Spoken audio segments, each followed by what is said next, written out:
test your secondary. Yes. What's the game plan this week? Yeah, no, that's the one. The ball's going to be in the air. It's as quality of opponent from a passing game standpoint as I've seen it in a while, through multiple conferences and non-conference games. They immediately kind of jump off the video in terms of ability to move the ball, and then the efficiency in the run game. So it's not as simple as just saying, okay, just defend the pass, and then a quarterback that can not only make the throw but extend plays, and put it on the money. We say he kind of scrambles to throw and scrambles to run, but he can also run. So, no, this is a real one, and there's no question that they have our attention. You guys have 8 takeaways through 2 weeks. Obviously, that's a pretty significant rate.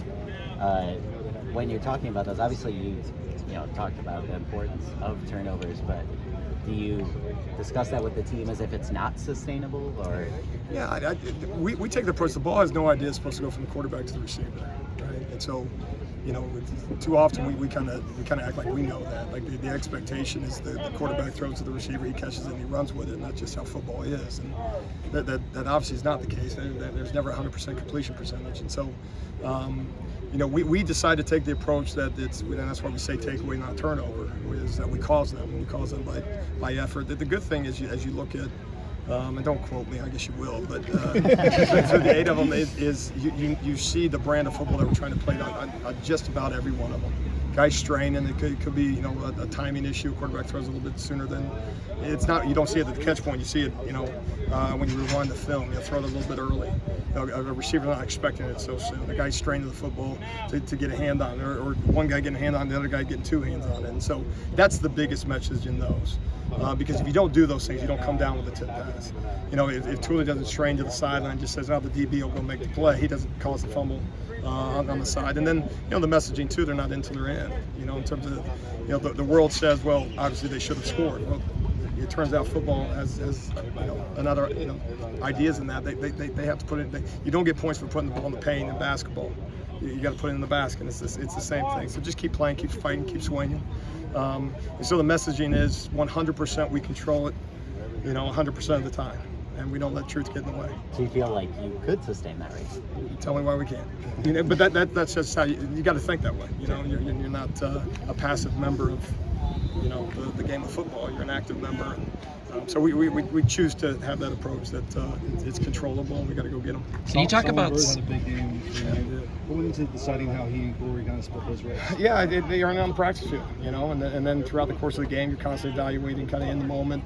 It could be a situation a guy gets hot and making some plays. You kind of go back to him. It could be a situation in terms of what the offense gives you.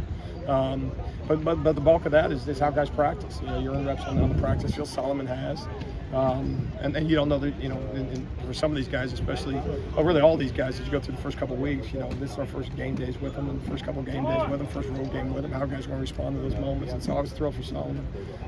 Had a major impact, had a couple sacks for us, and he'll have an impact this week as well. What's the name for him going forward? Yeah, similar. I mean, they'll have, every opportunity to be a starter here, and so goes it for everybody else. We'll make decisions on Thursday, kind of how the rotations will go in that, but I was pleased with him up until this point.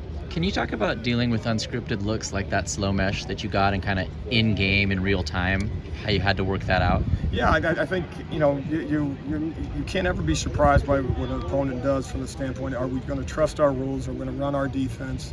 Is everything we do completely predicated on what the opponent does? And what we try to say is, and obviously they get a vote. I mean, is the 2 backs in the backfield versus empty? That changes some things.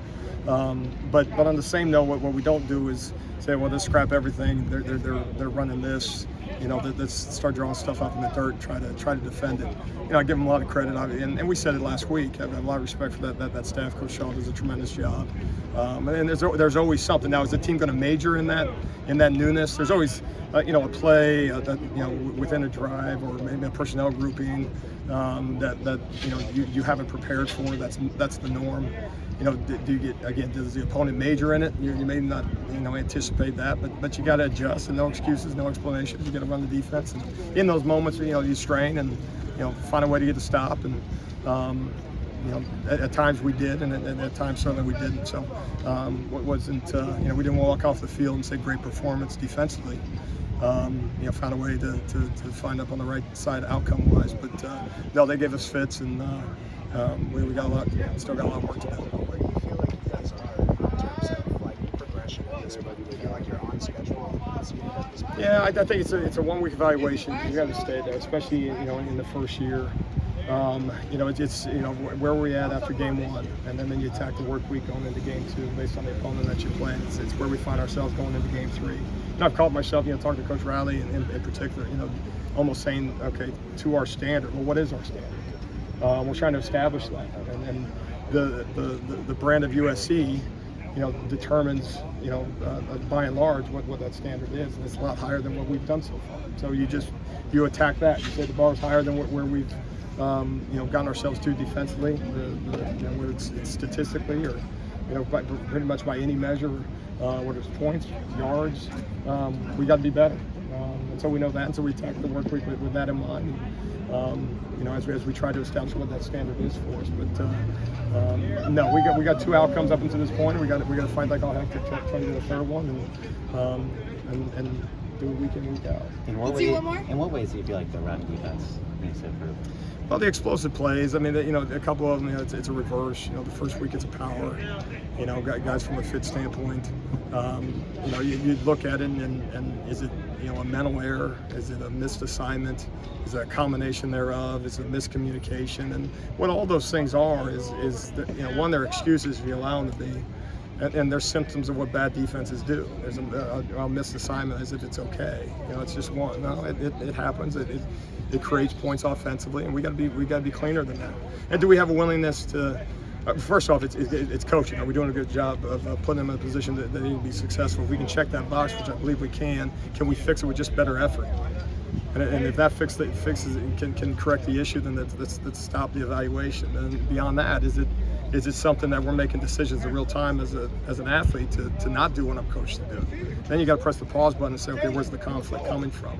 Are we seeing those things during the course of the week? Are we applying those same things on Saturday? Are we doing something different on Saturday than we did on Tuesday? And why would that be?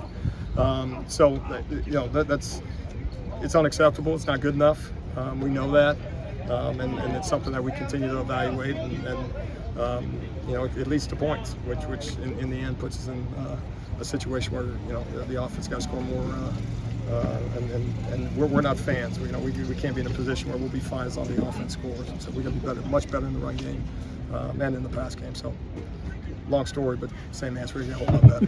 Thank you, Coach.